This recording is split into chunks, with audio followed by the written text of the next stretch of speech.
So, hello and welcome to Behind the Blockchain podcast. Today I'm joined by Evgeny Kot, VP of Engineering at Rarible. Evgeny, welcome to the show. How are you? Hi, Jack. Yeah, I'm good. Thank you very much, and it's a pleasure to be here to talk with you. We'll see how it goes. Great. No, thank you for being here. Um, so Evgeny, for people who don't know who you are, could you introduce yourself, please? Yeah, hi. I will look right into the camera. So my name is Evgeny. I am VP of Engineering in Rarible. I've been doing this all this tech stuff for like almost 18 years, which is quite a long time.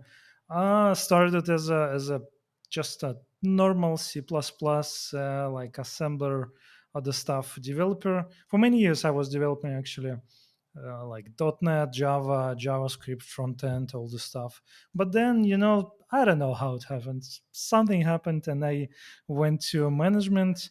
It was probably in Dell Corporation. I was in this big enterprise, and then moving on, and for the last decade, I would say like almost 10 years now, I manage people, engineers mostly, so it's all the stages now because I'm in Rarible. It's web3 startup. It's not a big corporation, so I'm doing a lot of stuff, starting from recruitment, ending with it never ends. I don't know where it ends. Yeah.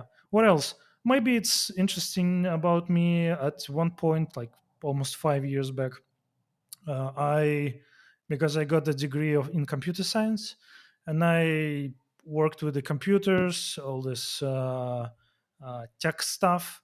But then when I started to work more with people, I thought, hey, like people, do I need some proper education? Do I need something to understand them? Maybe there is some university or something. So I decided to go to as my second degree to go to psychology. And last December, so now it's August, almost September, I got additional psychology education, which actually it sounds strange for developers, for many people, but actually it works. It works. So I think that's all the stuff. I like music. If you know what this vinyl is about, you can post a comment below because that's my favorite band. If you don't know what's the band, you can ask in the comments and I will answer. I highly recommend it. So yeah, I like cats. Yeah. That's cool. So, congrats, obviously, on your second degree. Uh, Thank you very any much. any top tips or secrets you can share with us that you learned in during that degree that have particularly resonated with you? Well, it's not the thing, like you get some education and you know all the secrets of people, and I can like use psychology, brain power to convince That's them what I to was do. thinking.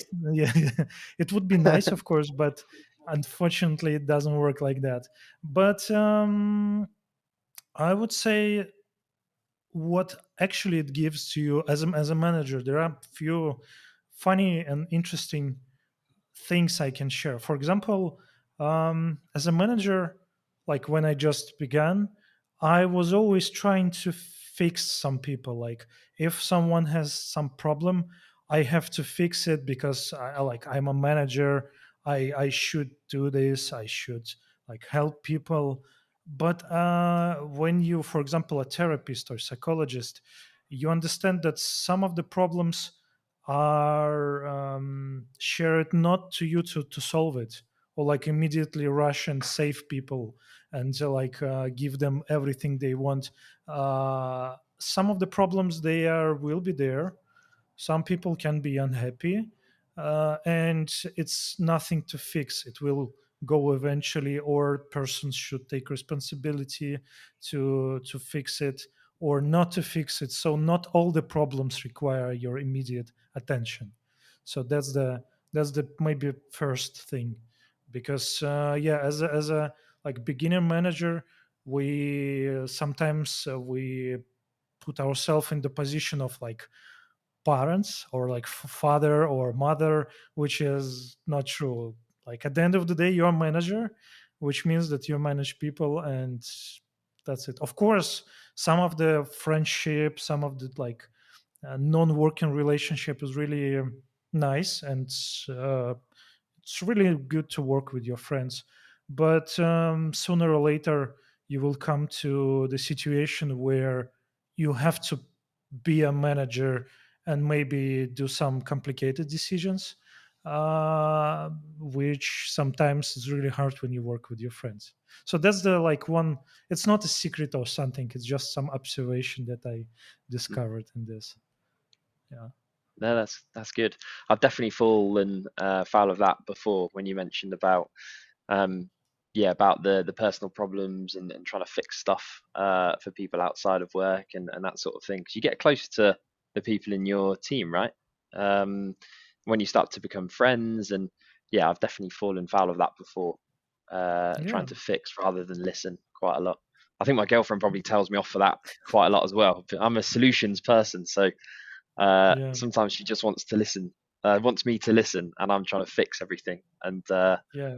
yeah, Actually, that's another fun part is that, like, for example, if you have meeting, there are, let's say, like 10 people, and it's a, let's say, retrospective. You want to get opinion from people, you want to get their ideas or something. But some people are really shy. They don't, they maybe they would probably would stop and not say anything until like they get comfortable. But other people, they always have opinion, they always want to express thoughts. Sometimes it's too much. Yeah.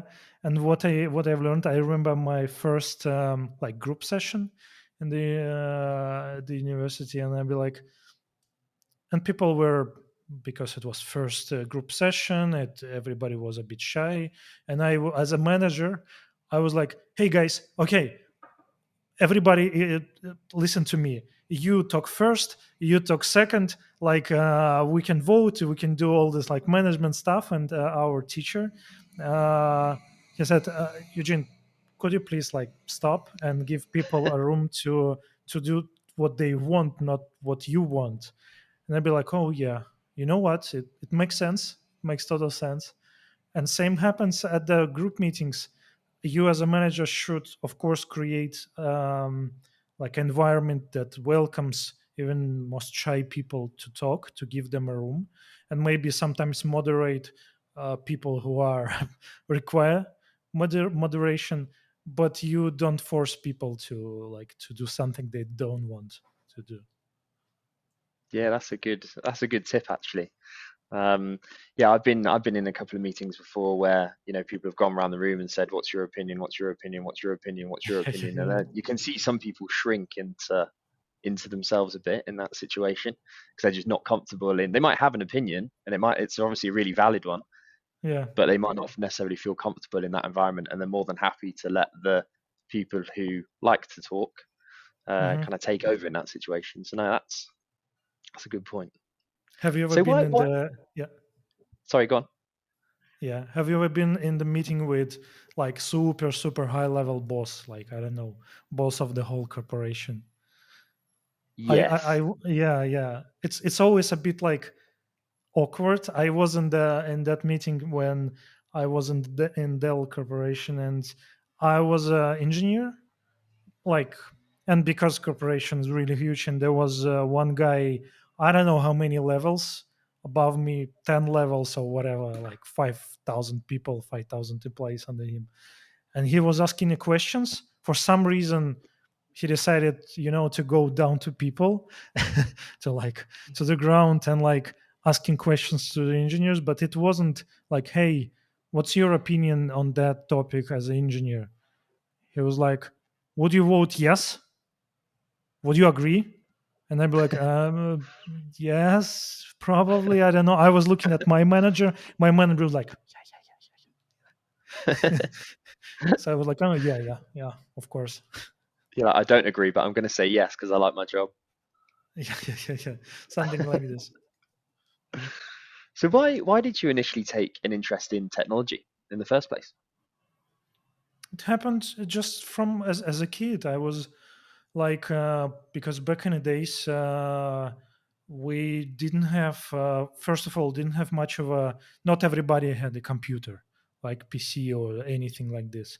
I started from the X Spectrum. I'm not sure that everybody knows. It's like a computer that you run on the cassettes, like audio cassettes, and you can play some really, really primitive games there. You can even code in BASIC.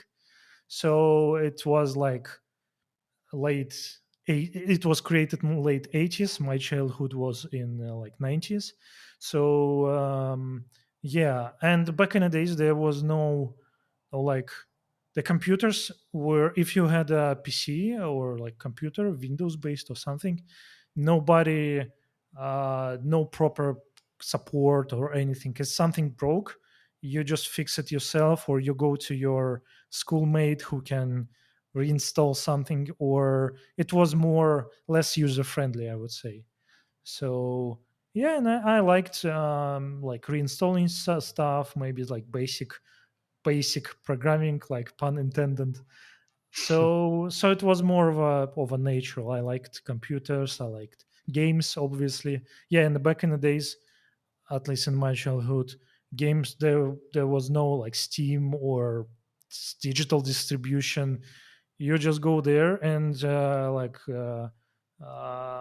were a lot of, at least in my childhood, non-licensed games. So it was like black market, and they were somehow broken, but as a kid you don't know. You just get a CD from like some strange guy from the streets, because it was Yeah, way cheaper.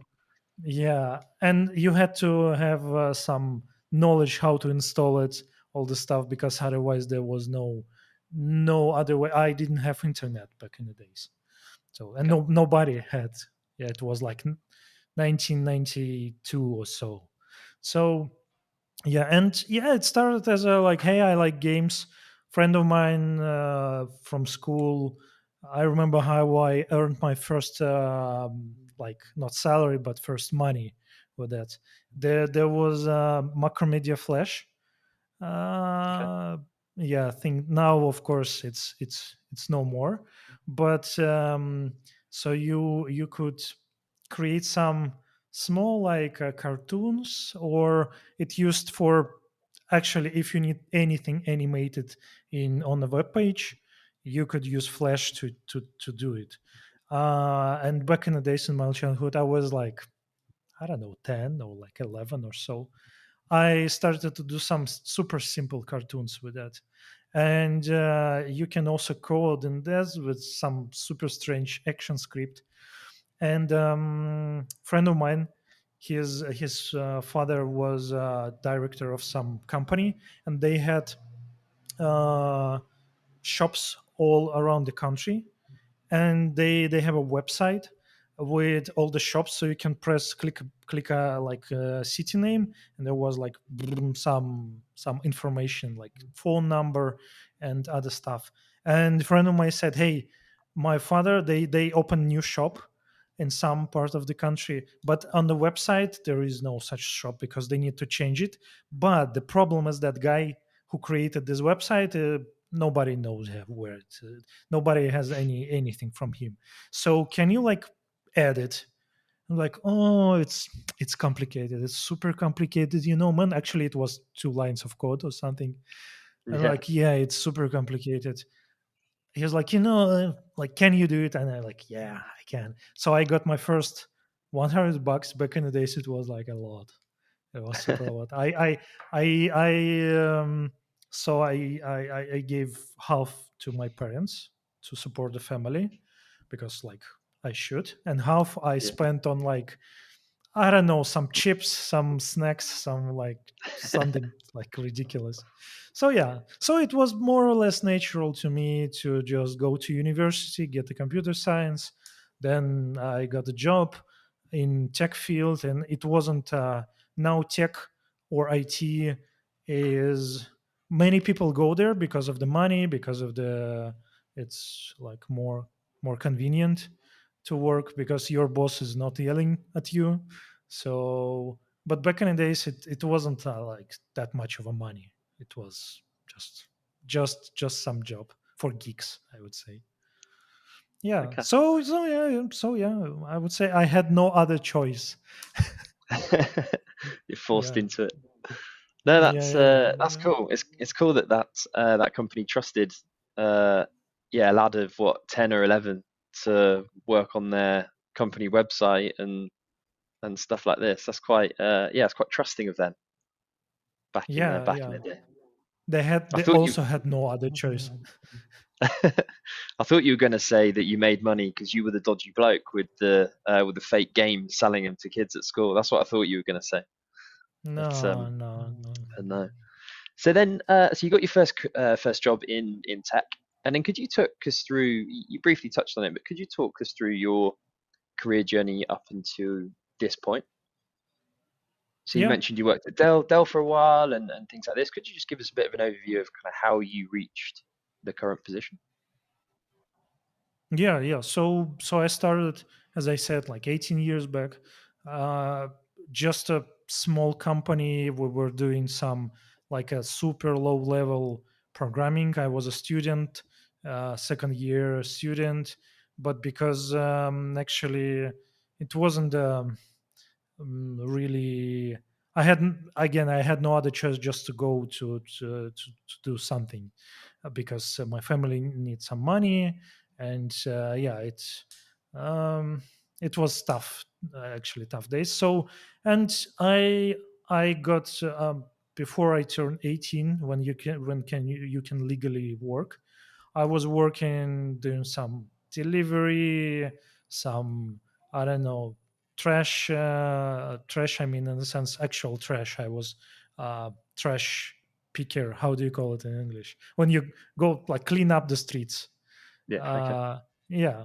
So yeah. But when I started in university, and I got more of I already had some skills in the programming, so I got more uh, how to say, what's the word? I forgot the word. Like okay.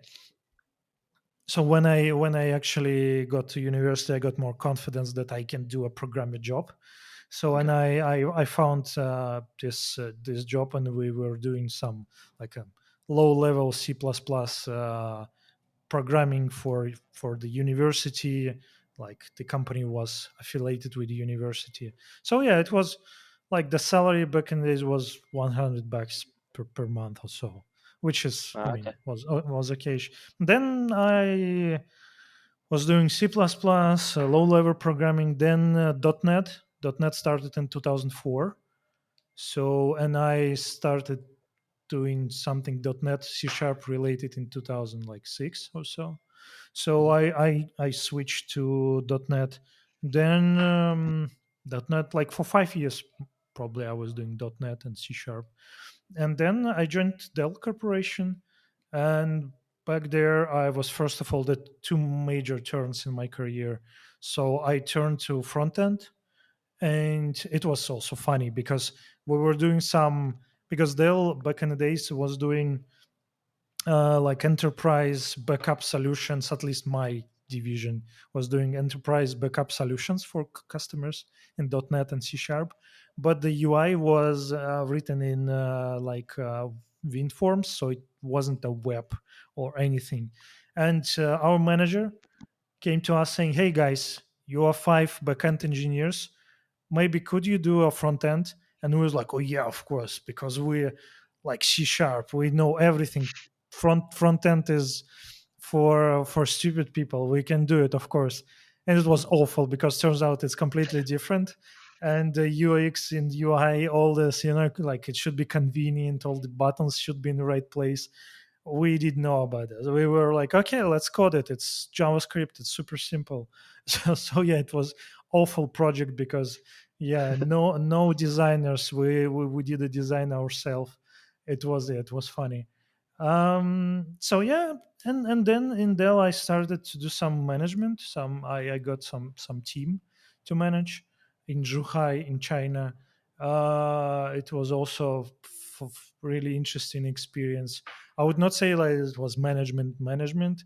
I just started to giving them some tasks and talk with them. Yeah, it was interesting experience. And then I like was working in Dell for many years, and growing, and company was growing, and our division was growing. And then I switched to Rike. Rike is a project management solution. I don't know, like Jira, Trello, Asana. And we went from super small startup, like 30 people, to now it is like 1,500 people or so, or maybe even 2,000. I moved to Prague, to Czech Republic.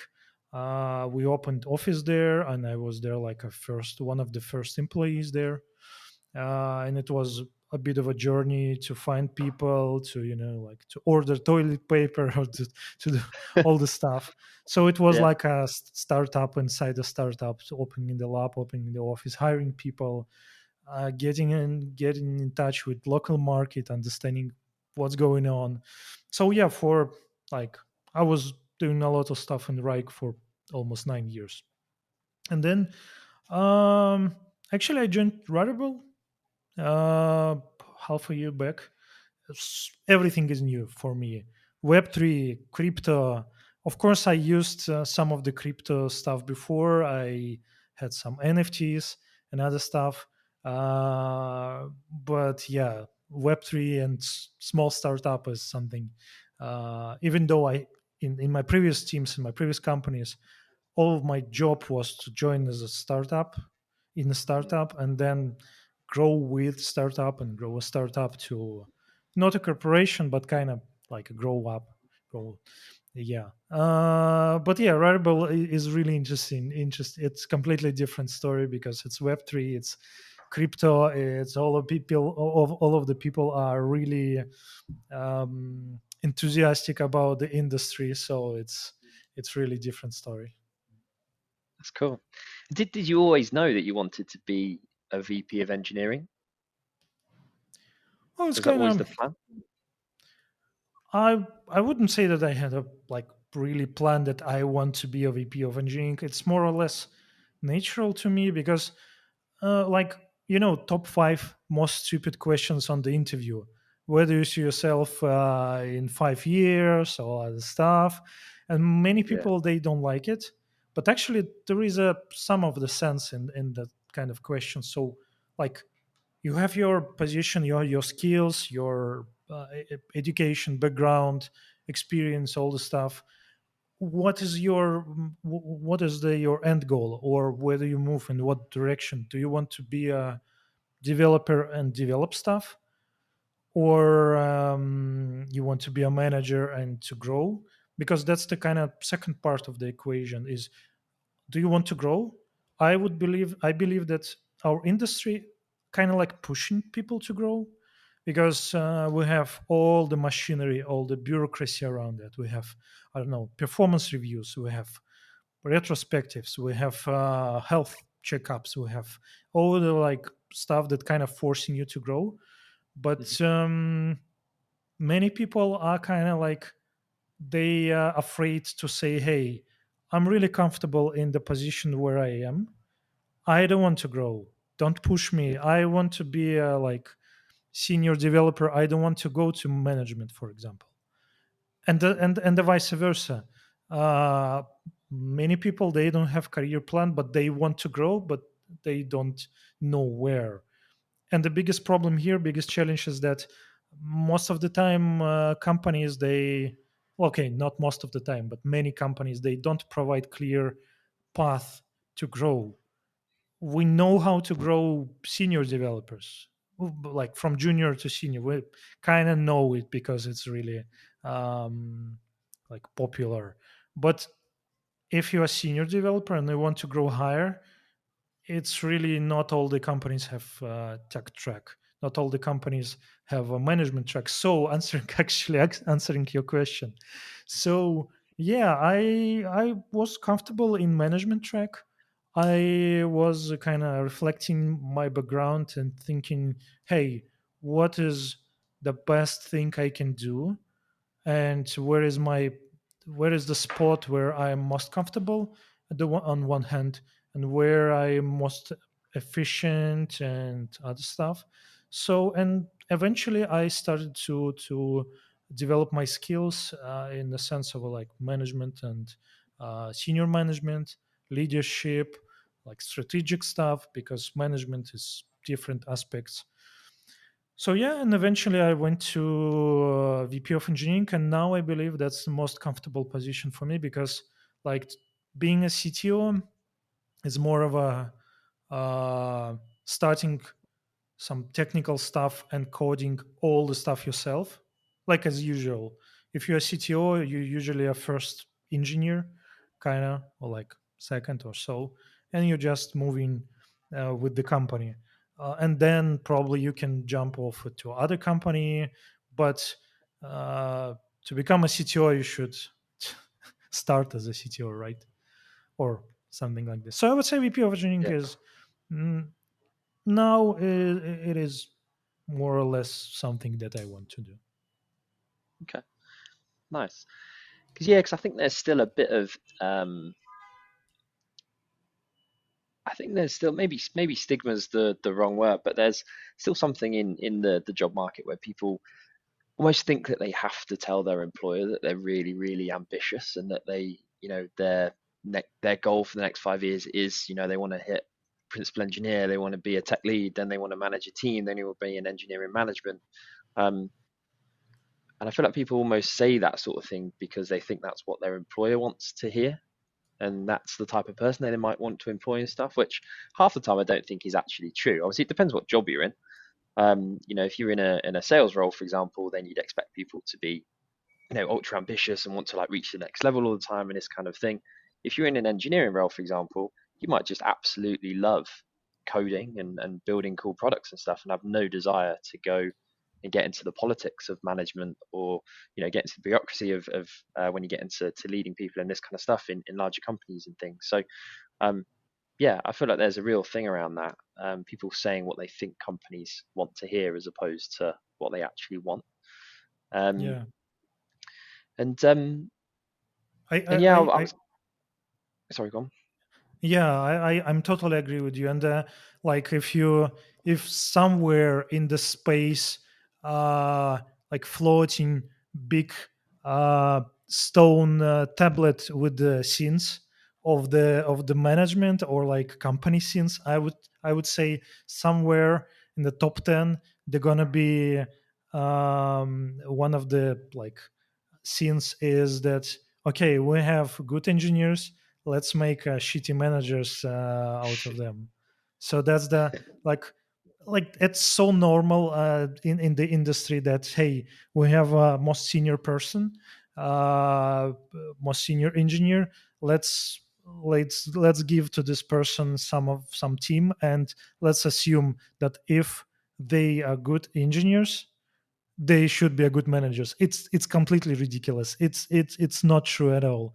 But of course we see it often, really often, because it's kind of okay, we would like to scale team, scale company, scale revenue, grow everything. But many companies are kind of afraid to hire managers, so they better give a promotion to some engineer, even though this person. So I don't know, probably again talking about psychology, I see how many people like in their age of okay, if they spend 10 years in the industry, they they like occasionally they for some reason they just look at the mirror and be like, am I at the place where I wanted to be or not? And I had few examples when someone even at the senior management position, they like looking at the mirror, looking at the calendar with meetings back to back, and be like, you know what, I always wanted to program, but now I'm in the position where I cannot just turn back, and this is really sad. So maybe my advice to everybody is just like to reflect your career, reflect your choices, and if you see how, I don't know, your company pushes you into a position where you don't want to be, it's always like people afraid to say no, like I don't want to grow, I want to be in the same position. But you should, because otherwise you can okay, you are 40, you are not happy. But in my case, I'm really happy. I'm in the position where I wanted to be. I was about to ask if you miss Yeah, yeah. coding at all. No, no. In my case, I think that's the thing that's funny story, fun fact. Henry Mintzberg is a really big name on the management, like theories, management books.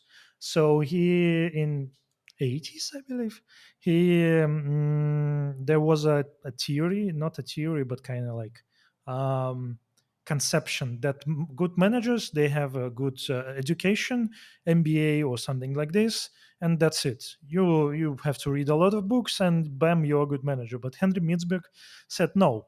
Actually, you need three like main points in this, three main parts of this pie. Is education? Yes, it's really important because you don't want to repeat all the errors and mistakes. You need to read the books to understand like how people did it in the past. But two other is experience, and I totally agree that it's really hard to be a good manager without proper experience, without all the like things that you do yourself. And third one is your kind of natural skills. Some people are born with them, like natural leaders. Some people can develop them, and the proportion is different. There are people who are really good natural leaders, but actually not really good managers. I had this experience in the past when people are, they can deliver best talk in the world. They can motivate people, but when it comes to Jira and planning, they awful. They cannot do anything. And the Yeah, same story, if you read a lot of books but you don't have any experience, and it's hard to expect people to be. So I would say if I put myself in this like triangle, I'm a more of a natural guy. Like skills and other stuff I have just maybe born with them, maybe developed, um and I have experience. Books and other stuff, I'm not really. I understand that you should read books and you should, like educate yourself, but sometimes it's really hard for me to focus on that, because frankly speaking, business I agree. literature, most boring stuff in the world. Yeah, I agree. I've tried to read a few business books and management books in the past, and yeah, I think I've got to the first 5 or 6 pages, and I just can't seem to get along with it, to be honest. Yeah, But I've always learned, I guess from giving it a go and from doing it and just trying and stuff. I was pretty lucky when I stepped into management for the first time. I had a number of really good managers and mentors around me, to be honest, to be able to kind of bounce ideas off and really help me with that. So I was almost learning on the job as opposed to learning from books, then trying to implement what I'd found. Uh, Really, which for me that works well. People learn in different ways, right? And I think yeah, part of the skill you need to pick up is learning how to learn. I think is pretty key. Um, yeah, but yeah, if books work for you, great. But yeah, no, I'm with you. They didn't work for me. That's for sure. Um, yeah. so so obviously apart from the things you just mentioned there, are there any other really notable things that you think you've developed over your career which have helped you in your current role? I would say yeah, yeah. So like going from I would say there are several like phase shifts or points, breaking points in the career, from developing from like a developer or engineer or like individual contributor to a senior manager. So basically, first is when you go from individual contributor to manager, and there are a lot of literature, again books about that, is that how you should rely on the team, not to do everything on by your own, not to micromanage, and helping the team, all this, like there are a lot of stuff. But that's you can read a lot of books, you can listen to many podcasts, but until you experience it yourself, when for example you like a lot of questions I got from my colleagues and my clients even is to, okay, so now I have 5 meetings a day. I don't code. I don't write code. I'm really sad because I'm useless and I don't know what to do. And like my team can do all the stuff without me. So I'm useless. They will fire me. I will not find any job because as a manager, it's really hard to find a job, which is not true. So that's the one like kind of phase shift point when everything kind of is breaking apart and when you don't know what to do because it's completely different. And the second, I would say, is to when you are already manager but you are more on a tactical side, you are like an engineering manager for one team, but then when you have to jump over and to see it everything from a strategic view, when you plan for like not 2 weeks but months and even years, that's the second. So I would say like what things uh, I developed over the years is to, and maybe that's the main kind of like quality or skill you need, is to first of all to identify weak spots. So where now your attention is needed, because I saw a lot of examples when managers they try to like to have all the stuff in their hands. It's like you have, I don't know, 5 chainsaws, uh, 3 fried chickens, 5 watermelons, and you want to juggle it around with your 2 hands. That's not possible. So you have to put something down and to identify what is most crucial thing. So it's the first step. And the second skill is to actually identify it in yourself, because for example, not only your organization, your team has some weaknesses or some strengths. You should understand what is like what thing that you miss right now, and what there is a book, let me just it's a book. There is a book from Marshall Goldsmith. What got you here won't get you there. Really nice book for like managers, because it actually the whole book is about, okay, you got to some point in your career, but and you have some skills, something, your like background, your experience, but it doesn't work now.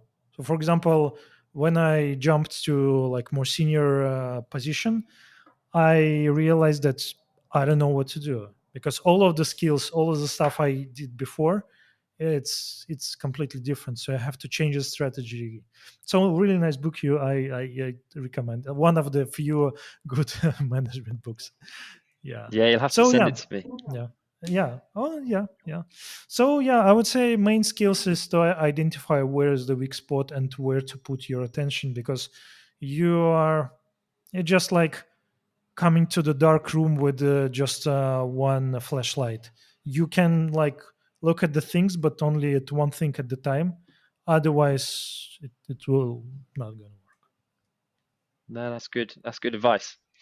Um, yeah, I definitely think and agree with you around the self awareness piece, like understanding not just self awareness, I suppose, but being able to analyze the team and find weaknesses and this kind of stuff. So I think if you can be self aware enough to know your weaknesses, you know what you can work on, you know the best parts of your role to be able to maybe give up some ownership to certain members of your team that might be able to then take that on, and then that obviously then helps to develop their skills and stuff as well if they want to. But yeah, that self awareness piece I think is massive, really. Um, Yeah, but actually, yeah, sorry for interrupting. So, no, no, but go. actually, um, um, who said that? Nietzsche or Freud? I forgot who said that, but that you can look at yourself without any distractions, without any like you see yourself clearly on only before you die. So yeah, so a lot of things.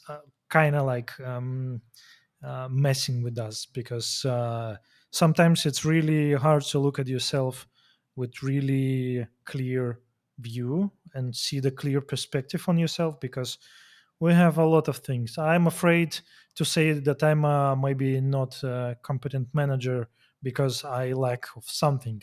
Because if I say this about myself, then what? I should like go and sleep under the bridge because like yeah, I miss that skill. Or there are a lot of things that kind of like fear, anger, all this stuff, all these feelings are like changing your perspective. That's true. At the recruitment company I was last at, we had a really interesting thing where they did almost a like a 360-degree view of feedback from a couple of people within your team, someone who's a peer at the same level as you within the organization, then someone who's more senior, like a director or the founders of the business and stuff. And that was really interesting. Obviously, you have to be open to a fair amount of criticism. Obviously, it's all good stuff, and it helps you understand where other people see your weaknesses, because the perception that you have of your own weaknesses and strengths and things might not be the same as how other people would view you and your strengths and weaknesses and stuff. So that was a really interesting thing to be able to actually get feedback from other people. Um, Yeah, yeah. yeah, and some of the stuff you think you're good at, other people don't, and it's yeah, you feel slightly hurt inside, but also it gives you something to work on, which I think is good. Um, Yeah. yeah, it was interesting. So, what does a day in the life of the VP of Engineering at Rarible look like? So the funny story is that I think it's always so let's say when if you are a Java developer or I don't know front end developer, it is more or less not the same, but kind of like it is expected from you that you write the code. So it's more or less the same across the industry. But the more into the management, I believe that management is the most kind of adopting people, adopting roles in the company, because that's the whole point of managers is to kind of glue things together, right? If you have Yeah, if you're building something, you have rocks, you put your rocks, and you need something to glue all the stuff that can be a shape of the rocks or the wall. So so again, if I tell you what I'm doing every day, some other VP of engineering can say, no, no, no, you shouldn't do this, or I'm doing something completely different. It doesn't mean that I'm better than they are, or vice versa. It's the thing. So you just, and as a senior manager in the senior manager management position, it's true like 200% that you should identify weak spots, and there is not such thing as not my business, right? So my day to day, of course, what things that are definitely there, it's communication, chats, messengers, emails, Jira, all the stuff. So that's always there. Of course, it will be there, and it should be there. Meetings, but of course, I'm trying to get rid of the useless meetings and have only useful meetings. But yeah, sometimes I know that many people are not really big fans of the meetings. So like everything that you can say, you can write down, and you have like meetingless companies. I've read a couple of articles about that, but I believe like as a human beings, right, we have a lot of ways of communication when we talk to each other. We have not only verbal messages, we have non-verbal, we have tone of voice, we have a lot of things. So like answering this question that nobody asked, yeah, so meetings will be there, you cannot read of them. You should be really um, smart about them, but it's something that always will be there. So it's meetings, coordination, like delivery, understanding how what's the roadmap, how the strategic picture works, okay, we have a Q3 roadmap plan. Let's sync up on what are the deliverables. Let's react on the market, because one of the biggest, like I would say, it's areas for me to grow is that market is in Web3. Market is moving like in the morning. You got some tweet from some random guy in the Twitter or X, sorry, how it's called, not really. Yeah. At the evening you should implement it and drop it because hype train started, and you should kind of react on this. So that's kind of different from many other jobs that I worked, is that like it's really hard to plan ahead of a time. Like quarterly plans, they can be, you can throw them into trash because like next week somebody will develop something or they're going to be something else, so you have to adjust really quickly. Yeah, so that's the kind of big change. Yeah, quite a big change to get your head around, I would have thought. Especially Yeah, coming yeah, from yeah. a company like Dell, for example, who I can imagine they're very big on their future planning of where things are going, being such a big corporate and stuff. So then coming into the startup world and yeah, fighting fires and being really reactive to the market and especially the Web3 market, I can imagine was Yeah, yeah a yeah, bit of a change. yeah but on the other hand, I in Web3, I hear like, hey, it's Web3, or like Web3 gives you excuses for do anything you want. But I always remember the story how like I was a teenager, I was wearing some like teenager stuff. I mean, like not something really practical, but more of a fashionable, and so I went to my parents, and my mother told me, like, sweetheart, you can wear that. Like, you can do it if you wish, but you can do whatever you want. But always have clean socks and clean underwear. Yeah, because like it's the same with the Web3. Even though we do crazy stuff, we on the front edge of the technology, and the hype train is all the stuff. You should always have a good engineering. It doesn't matter Web3, Web2. You should have a quality testing, like delivery, all the like boring adult stuff that you should have, even though you do a hype hipster Twitter driven development on others. Yeah, but yeah, quality should be in place. For example. No, that's good advice. I think people from outside the industry looking in do think it can be a little bit like the Wild West sometimes. Um, but I guess building software is building software, right? You still have to have the same kind of teams in place, as you said, around the testing team, quality, and the engineering team and delivery teams and this kind of stuff. It's just maybe the products that you're shipping is, really cutting edge, or solving problems you might not normally be solving, but they're underpinned by similar sorts of teams. Um, People from outside looking in, a lot of people get put off because they think the industry is completely different to anything they might have worked in before. Um, which obviously talking to you and talking to others, people have told me that it's really not. But what It's Yeah. I was going to say, so what is it really like working in a Web3 startup? I would say, like, of course, you have to adjust. You have to, like, think, and that's the maybe a really good point. We were talking about career development and all these pivot points, and you should reflect and be self-aware. Same happens with the companies in Web3, for example, because there is a like initial hype energy, so you can develop something like a hackathon style. You can have a really small young team, young in the sense of like engineering seniority, and you can do a lot of cool stuff with that. But I think why, and I was like this, I was looking at the industry Web3 and like, wow, those startups, they rise and fall and nobody knows what's going on.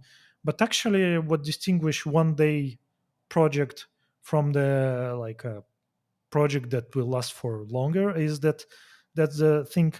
Yeah, you can build a house out of sticks and mud and well, it will help you to survive at, I don't know, some 1 week. But yeah, but on the other hand, like, you want to build something robust but something that can be changed easily, because actually, yes, industry is changing, you have to rotate, look at the wind, look at the direction it blows. So on the other hand, you don't want to build a huge castle and in the middle of building first wall after half a year understand that market is completely different. So that's the, I think, right now, that's the biggest, like, I would say it's even art, how to build robust and things that would survive, and things that will not be thrown away in 1 day. But on the other hand, is how to pivot quickly enough to follow the things. So that's the, I would say that the biggest challenge for me right now, and for maybe everybody in the industry, is that market will know it will not gonna stop.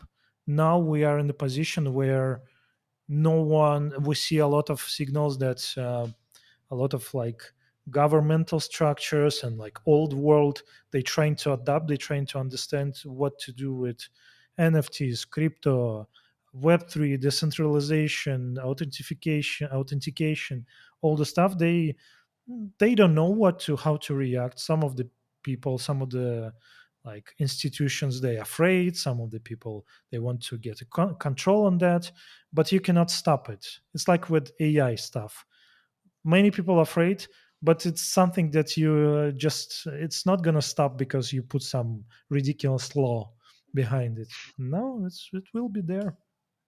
Yeah. And what's it been like building through a bear market compared to a bull market? I would say there, like as usual, in each coin we have two sides. On the bright side, we have time. No, I would say I would start from the like obvious part. Is, yeah, market is not so not in the best condition. You should be really smart about source of income, like revenue streams, all the stuff you can imagine on a low market. It's nothing different from any other industry. Doesn't matter web3 or anything like this. If market is low, you should be really sensible, really smart about your resources and planning and other. But on the bright side, competition is not so strong, and you get some time. As I said, market is changing like every day, but not so quick as in the bull market. And I, my best analogy to describe it, I believe each Web3 company now looks like, if you ever been watching Olympic Games, when there are like sports people who is jumping up high, and they, before they jump on ridiculous height, they have to squat like really deep, really low, go low to have this like momentum, not momentum, but kind of like um muscle to burst and to jump really quick. So I believe many engineering and teams in general, now that's a question, how to be efficient with a really small team, and how to get this muscle to grow. And then when it's time, who will jump faster and who will jump higher will win the market. So now I see from various companies that now it's a good time to make your, I'm talking about engineering, to make your engineering lean, really effective, easily scalable. It's no time for, just fooling around, getting some resources. So maybe it's a good time, if you really if you have a lot of uh, unused things, it's really hard to jump high, right? So same with the companies. So you kind of want to be as much effective as possible. No, that's a good insight. And how do you make sure that your teams don't get burnt out when they're working in that startup environment? Because I can imagine if you're, say, if a company is trying to be really effective. They may have cut down their teams slightly because of cash flow problems and wanting to kind of make it to the next kind of bull run, for example, where then there's more money flowing into the market and this kind of stuff. That can obviously put a huge amount of strain on the people within the teams, right? So how do you ensure, or in your opinion, how do you ensure that people don't get burnt out during that whole process? I would say main word for me here is transparency. So first of all, it should be transparent to team members, because in lean teams and small teams, you're kind of closer to everybody. It's again, so you're showing like, hey, we now the company situation is like that.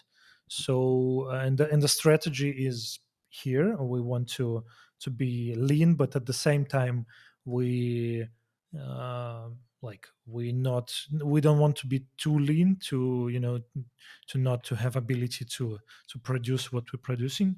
And what's this is the strategy for the company, because I believe on like a bear market is really mm, it puts a lot of pressure on leadership, and how to survive, what's the plan, what's the strategy.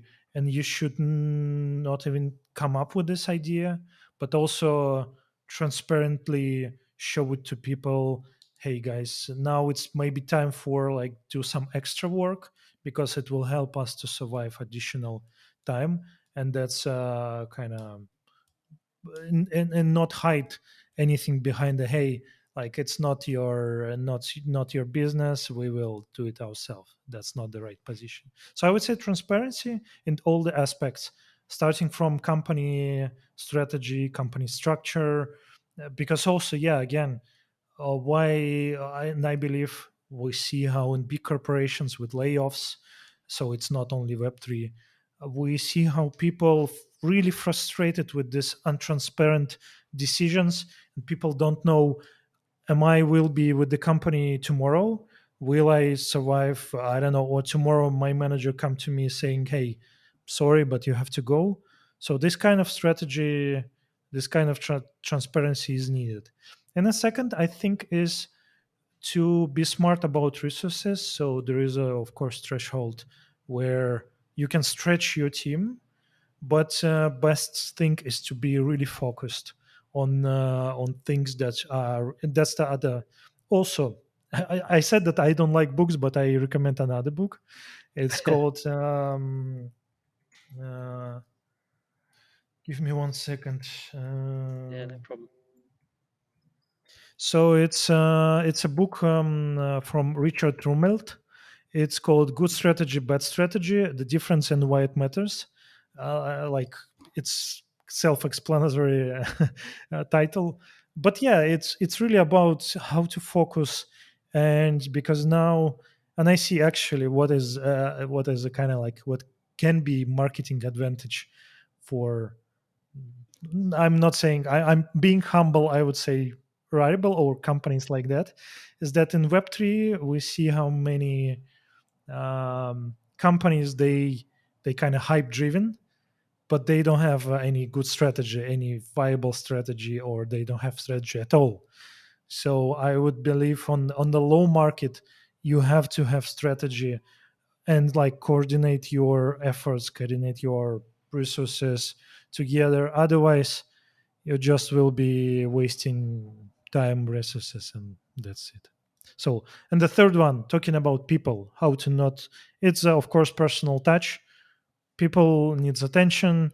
As a manager, you always we began with the list inside that not all the problems need to be resolved from your side, but on the other hand, other problems that should be resolved, they should be resolved, right? So yeah, taking care of your people, like be transparent, being honest, that's the kind of like strategy for a good leader.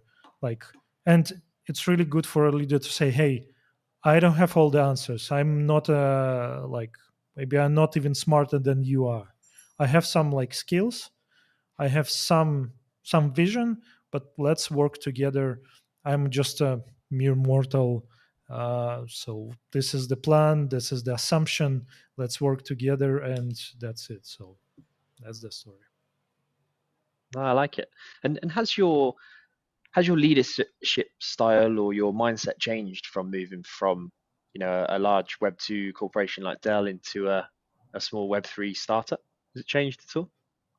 Yeah, yeah, I would say yes, because in Okay. in a big corporation, and when you work with a lot of people, the organization helps you to be more focused, because like on one hand you are really all the processes, all the bureaucracy, all the papers you need to fill, forms, documents, they kind of helping you to work in some direction. So there is a rule, you follow the rules, but on the other hand it kind of limits you, of course.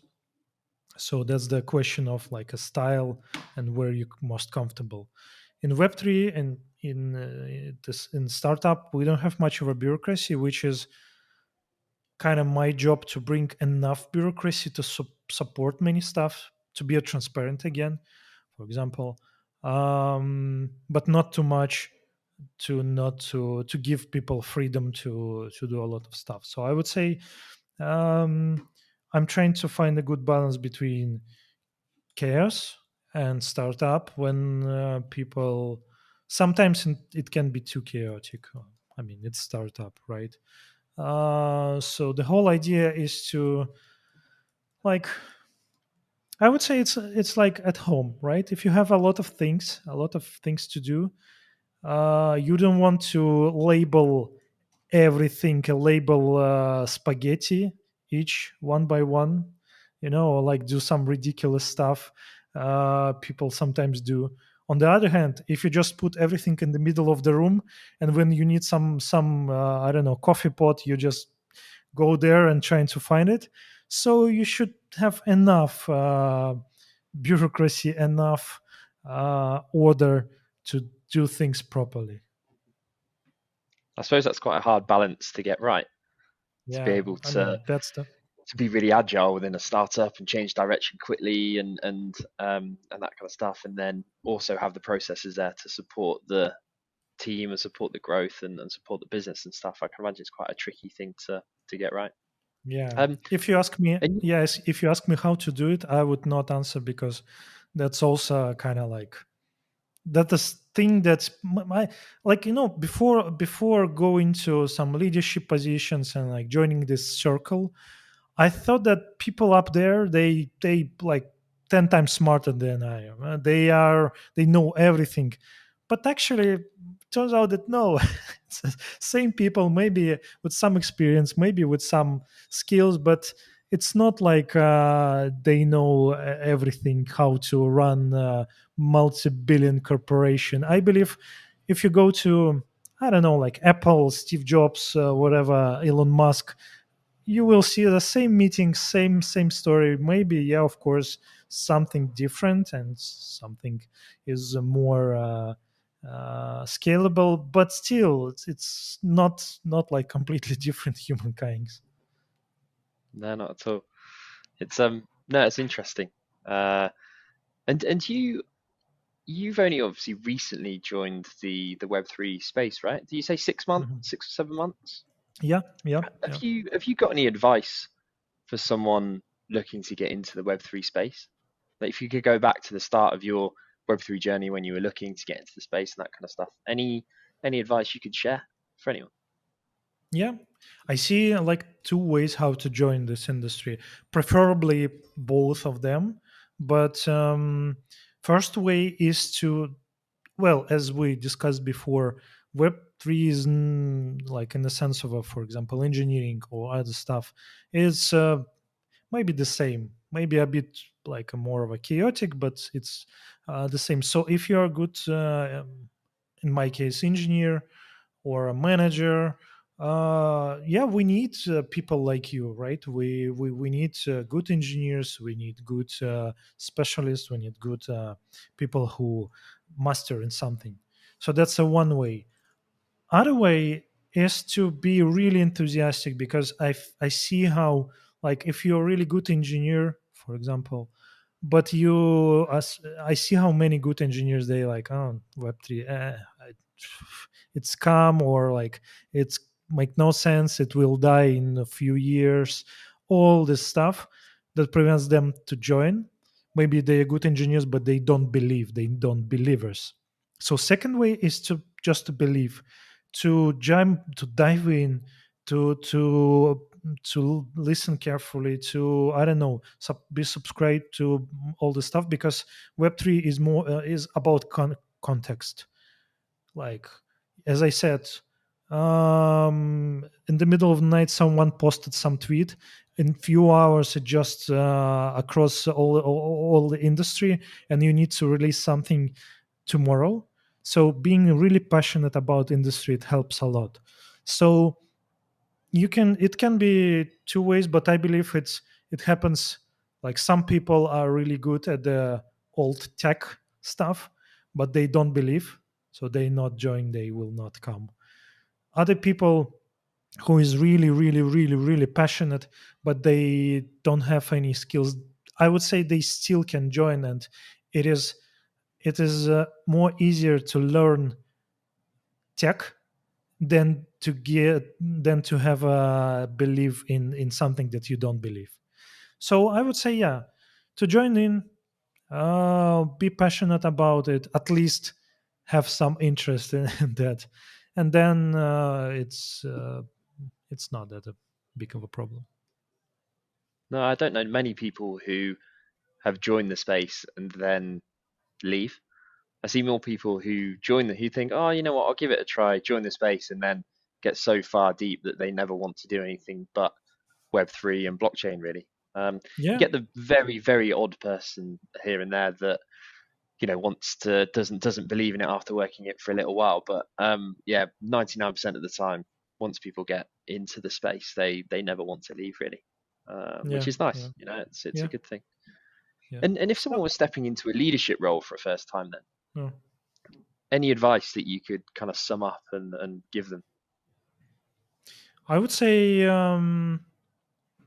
maybe, well, it's really hard to give one advice about leadership and other stuff. I would say is to reflect a lot, and like what can help me is to have mm, everything that goes on in the company, in my personal thoughts. I have summary around it. I have, it's might be off topic, but yeah, I have all the notes, all the like structures, diagrams, and like around this, and I return to them um every week, sometimes every day, just to reflect on new stuff that I learned, or new stuff that needs to be done. Because why it's important? Because when just jumping into leadership position, or actually any new position that you never tried before, you will be overwhelmed with new information, new stuff, and it's really hard to focus. It's really hard to find, okay, today I should focus on that, tomorrow I should focus on that.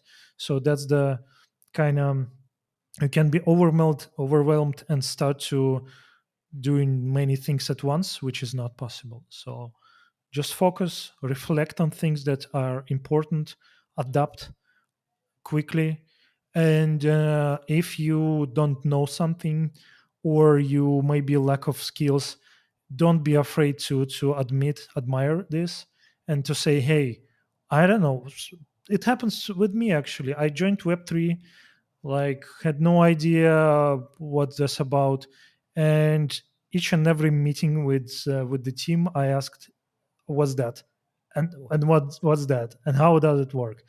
Because otherwise, how I can pretend that, hey, I'm senior leader with a serious stone face and I know everything, but it doesn't work. I would not get any better if I would pretend it. So yeah, don't sit with a serious face, ask a lot of questions. Just, you are junior in this position, right? And juniors, they should ask a lot of questions, so be curious. Yeah, that's really good advice. Really good advice. And what were some of the biggest challenges, or is there a biggest challenge that you faced when you first moved into leadership for the first time? Anything that springs to mind? I think yeah, biggest challenge is to to get this skill, get this gut feeling what's important now, because it's with the meeting. Sometimes I got several overlapping meetings, and or like you have to be on the 5 calls at the same time. So and this, well, it happens. Well, so this like it can be a system, it can be formalized system.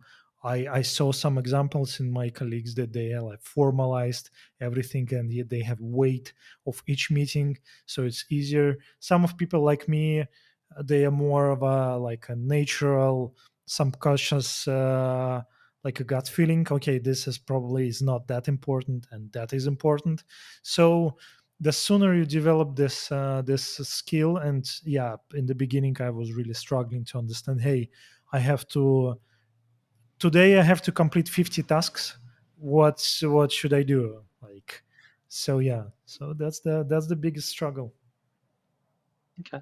And did you learn that from mentors within the business, or from reading books, or just trial and error as you went along? Um, in my case, it was more of a trial and error, and maybe my like teachers, co-workers, colleagues, because actually yeah, you can learn a lot of stuff from your just your colleagues, and it's for free, because you know, like in leadership coaching and other stuff is really expensive. The Yeah. higher you get, the check is the bigger the check. So sometimes you should go and ask your fellow like CEO, CTO, or people around you, because it's for free. You don't have to pay anything. So yeah, but all people are different. Some people are really good at reading books and kind of like putting all the knowledge in some of they formalize it, they get got a system out of it. Some of the people really good as this just getting pick it from the ground, you can call it like this. So I may be a second type of the people. Um, Again, same story. You just should know your limitations and how, which works for you, because you can try to read thousands of books, get bored, really it doesn't work for you. But then you go to one meeting with one person, ask one right question, and all the picture like a puzzle will be completed.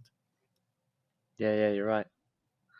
And do you, looking back, and if you could go back, uh, do you say 18 years you've been in the Yeah. engineering game? If you could go back and give your younger self a piece of advice, is there anything you'd say? Yeah, of course. Buy Bitcoin.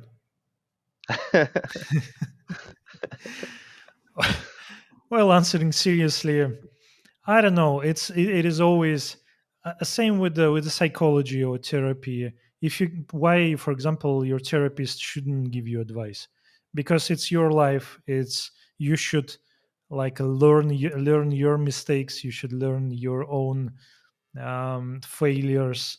And yeah, if I return back to myself like 18 years back and give myself any advice, probably younger myself would say like, freak off, old man, I will learn everything myself, and I will be right. Okay, I like that. That's good. That's good. So so as you brought it up there, Bitcoin. Why did you take an interest in Web3 and blockchain in the first place? Was it Bitcoin that kind of got you interested in stuff, or what? So I would say tech is really interesting, because I see how like blockchain, Bitcoin, yes, of course, Ethereum. It's a lot of really good engineers are behind tech. So that's probably what I miss from old tech. If like 90s, 80s, where hackers created a lot of things that we use now. So really enthusiastic people, and then again this Web 1, Web 2. things, when profit and money, they kind of like started to be at first, at the beginning, not the tech. And I see how in the blockchain and Web3, it's good old days where tech is the king, where we see how enthusiastic people like doing things in the garage, they can create really interesting stuff. So maybe it's like a nostalgia when hackers or this like small groups of enthusiastic people could achieve a lot of stuff. It's really it, it's my dream when you have a small team with really efficient engineers, and they can achieve a lot of stuff. You don't need 9,000 people actually. It's ridiculous. I don't know, you can cut it off, but I've read that Diablo 4 team was 9,000 people. I was like, Wow, what, to develop a game? And like, nine that's a thousand lot. people, Yeah, of course, that's not only developers. There are like designers, voice actors, and other stuff. But still, artists and stuff. Yeah, yeah.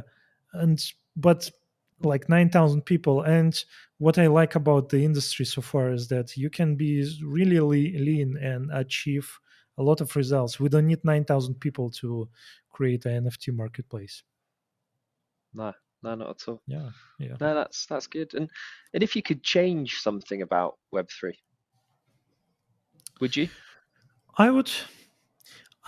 It will come eventually. I believe in that. I believe that sooner or later, retail market or like normal people, they will maybe come to the industry, and it would be normal, because now I see some of the like undertones of Web3 or like crypto. It's almost a label, or people put a label on the whole industry that it's come, it's like crypto, whatever. And of course there is some like black market or some of the not nice things, but it happens with all young industries, so it happens with everything. So what would I change? And it will be changed, I believe. It's just a question of time. Is that there's maybe undertones of something shady, something that is really like not good. It will eventually went away, will go away, and we will see how, like, maybe as we see in the NFTs, they not NFTs, they like digital collectibles, because it sounds less of like NFT-ish. We'll see. So yeah, maybe that thing. Okay. Yeah, I think that's definitely a common theme that's come out of a lot of the conversations that I have. Is, people would love to see the space, or I guess people see people's perception change about the Hmm. space, which I guess does come over time, right? There's all the user experience stuff to fix, maybe some of the languages you just mentioned there to kind of fix as well. But I also think it's a big education piece. That a lot of people think it's a scam because they might have bought Bitcoin at the height of the last bull run, not really Yeah, understanding about market cycles and how it all works. They bought it right at the very top, and then obviously it's dropped. So they're like, "Oh, I've lost a load of yeah, money. It's a scam. I'm never going to touch it again." But that's just an education piece that they might not necessarily yeah. have thought about, right? So yeah, completely agree with you. I think perceptions will change over time. Um, but yeah, I just hope no more. There isn't any more massive projects that are doing anything shady to ruin the Yeah. reputation of the Web3 space, right? That definitely doesn't help. Um, Yeah, but well, I think it will be there, and shady business will be there. It happens with like, there are thousands of people can, okay, let me rephrase it. Yeah, so for example, if there are a lot of alcoholics there, it doesn't mean that you cannot no, it's no, let's cut it off.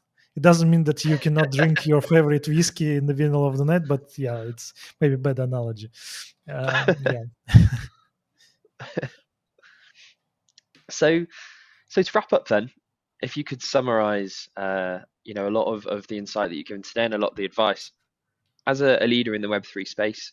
what advice would you give someone who's looking to follow in your footsteps?